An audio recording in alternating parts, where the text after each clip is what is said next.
Hey friends, welcome back to lesson number 3 in the supervisor training. Last week, this is Maggie, your instructor. Last week we spoke about understanding your why you want this supervisor management position. And we also talked about doing a self-assessment, which will be included in my online program. You're just going to answer these questions, yes or no, and then you're going to get a score. This tool hasn't been validated, and I'm hoping that at some point I'll have it validated, meaning that the information, the results that you're going to be getting are relevant. So today, once you've decided, yes, I want this job, and we went over the different reasons why you might want this job. Maybe there is more money, maybe it's a stepping stone to greater things on your career path. It could be they just offered you the position and you felt good that you were chosen, that somebody thought enough about you to identify you as a good candidate, okay? But as you're going to see as we go along, that those shouldn't be the only decisions, okay? It's okay to do the assessment and say, you know what, I don't think I'm suited for this, versus taking the position and then months later being so overwhelmed. And because if you're not organized and you don't know how to delegate, you don't know how to manage your time, you don't know how to perform under pressure, you're going to be challenged. And certain positions are not worth what it might do to you. I remember an example with my sister. She'd gotten a position where she was managing a few individuals. She was happy in her previous job, but she was identified. And this is a mistake that we as supervisors or managers do. We see somebody doing a great job, they're good at it, and we're like, oh my God, this one, she would make a good charge nurse, or she would be a good supervisor, she could be a good manager. Just doing your current job well should not be the only thing that, qualify you to do a management job. Those are two different job descriptions, and you might need a different set of skills, okay? So what I'm offering you in this program is those skills that you might need to help you to thrive. So my sister, going back to the story, my sister was happy in her previous job, and then she was identified as a super employee, and gave her a position, and then she started having chest pain one day. I mean, she went to the hospital, went to the cath lab, she was in and out of the hospital. They did VQ scan through, maybe she had a clot and all kinds of stuff, and everything was negative. Until she finally identified for herself that, it's the stress of this job that is causing her to have those psychosomatic symptoms. Because really, if you don't know how to manage your stress, it's gonna manifest itself in in some physical changes. You can't sleep, you're stressed out, you're shaking all the time. You may have some physical problem like ulcer type, you know what I'm saying? So to know how to do a good job is going to shield you from those things. Now, you may have some people who are crummy supervisors, but they still, they've been doing the job for a long time. They've learned how to cope, and not necessarily in the best of ways, but they're able to maybe delegate most of their duty to somebody else to make them feel look good when they're not doing a whole lot of that job themselves. Or they may have a manager on top of them that doesn't ask for excellence, right? So you can only perform based on what the expectations are for the job, and depending on who your supervisor is. Okay, so today we want to talk about doing your research. Once you determine, yes, I want this job for whatever reason, I took the assessment, and I don't think I'm not scoring low. I'm kind of in the middle. In the middle means that there is room for improvement, but you've got the bones, right? We said that, I say that leaders are a mixture of being made and being trained. So if you are someone, let's say for example, you're a hard worker, right? And you have good people skills. We can help you with the time management and learning how to delegate, right? Because you have some bones. You've had some basic characteristics that we're looking for, all right? If you're not afraid to work hard and you work hard, you're responsible, you just need a little bit of help. And that's where I come in. And at some point, I'd like this type of program to become like a coachable type of thing where somebody may have a situation and then they can call in, and then we strategize and come up with a decision. Because sometimes if you're in the middle of a situation and you're just so overwhelmed or so stressed out, you really don't see your way out. It's nice to have somebody on the outside looking in to be a little bit more objective and give you some pointers. And there's nothing wrong about getting coaching. It's like I always keep preaching. There is nothing wrong about getting counseling if you're depressed. There is nothing wrong about people struggling in a marriage getting counseling and a little help. Nobody's perfect and everybody can benefit from a little bit of help. So today we're going to talk about doing your research, okay?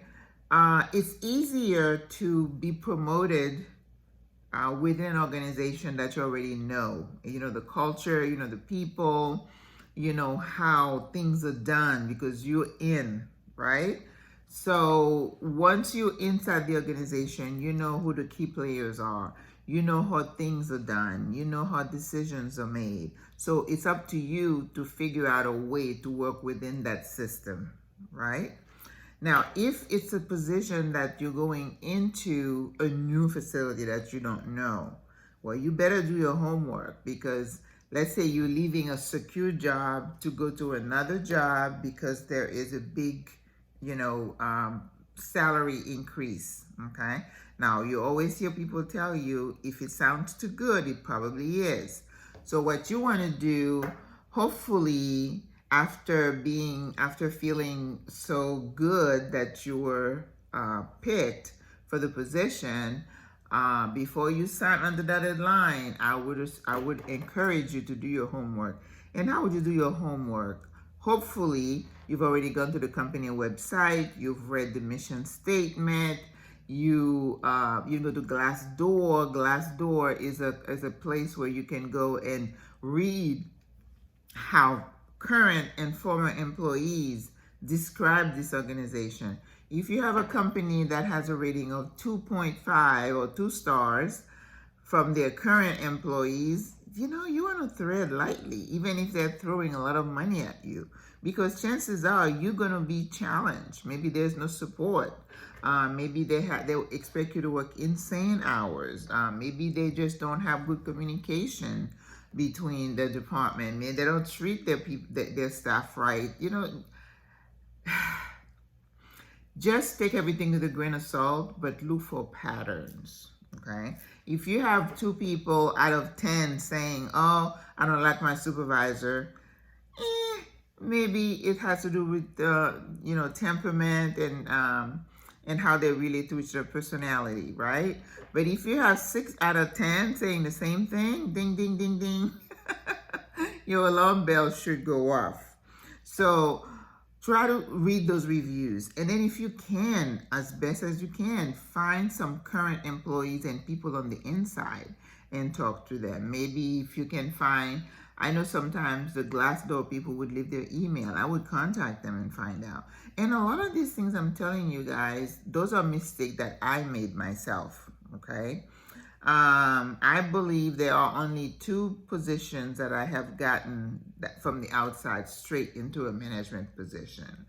And I have to say, I'm ashamed to say, I did not do that due diligence of going online. Of course, I read, the website. And I think when we are looking for a job, especially when you're desperate, like me, I had been out of my current role for a while. I was doing other things.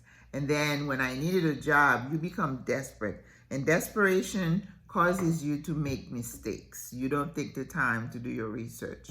So one particular position, I should have realized that maybe it wasn't going to work. Also, when I opened my cafe, in hindsight, I can see there was some due diligence I did not do. A lot of, and we all learn like that, and that's why when somebody does consultancy, they've been in the trenches. I've been doing it and I know the mistakes that I made. Now, I could tell you that. Maybe you will listen, maybe you reject what I'm saying. It's up to you. I'm just telling you, it helps to do your homework, to find out how this company rates, how their employees think about themselves, how they feel like they're treated. A lot of employees talk about their management supervisors, and a lot of times, especially nowadays, there is a lot that is said about the managers are just worried about money. They don't want you to take, if you're 5 minutes over your lunch break. And I think a lot of times I tell people, these managers have managers themselves. So a lot of things that they're passing on to you is because somebody has passed it on to them. The expectation to control payroll, to control expenses. And a lot of times, unless you've been in management positions, you don't realize what that means. The employees who are just doing the work, they just want everything to be perfect. They want everything to be hunky-dory. They want you to let them take as long as they want for break. They want you to provide everything that they need, they feel they need to do their work. They want you to always have staff. Wouldn't that be a perfect world if, like, let's say for a nursing unit that you had staffing that was perfect every time? It doesn't exist. And in this day and age, I think it's even more difficult for managers because everything changes so fast. The expectations have changed and have increased exponentially. And the expectations are a lot stringent, right? That's the word. So you have to be even better at what you do in order for you to shine, to get your bonus, to be promoted. And we'll talk about balance, in one of those further points down the line. But that balance of performance versus self-care is a delicate balance, because when you're working, you're expected to do so much, but at the same time, it's only one part of your life. You still have your family, you still have your personal life, you still have your health. And I think a lot of times, I know for myself, when I was an entrepreneur, business owner, I had gotten to a point where I said, you know what? I have identified the price of success, and I wasn't willing to pay it. I remember I was doing a series of management, and there were one of the star people that was featured in one of the books I was reading. It was like, oh, he took this company, he turned it around, everybody loved him, he's created this slogan and unity and everything. And at the end of the expose, it says he died of a heart attack at his desk. And I'm thinking, what for? Why did you do through all that? These are the people who have neglected their family, neglected their health, so that they can be recognized as having coined this phrase or this slogan. For what? At the end of the day, what does it matter? Okay? So this series is to help you do the best job that you can, but not to go crazy, ignore everything else, and put yourself at risk. And to what? I can guarantee you your boss is not going to appreciate that. They might send you some flowers when you're in the hospital, or a card. When I was in the hospital with COVID, I didn't get any flowers. Not that I was going to get flowers, but my boss didn't care about me being sick. They was, when are you coming back? That was the question. So don't you for 1 minute think that when you have a position that they're going to care about you. So do your homework, study that company, and find out if it is worth it for you to do all the things that you think you're going to do to get what kind of reward. Okay? That was point number 3, do your homework. God bless you. I love you.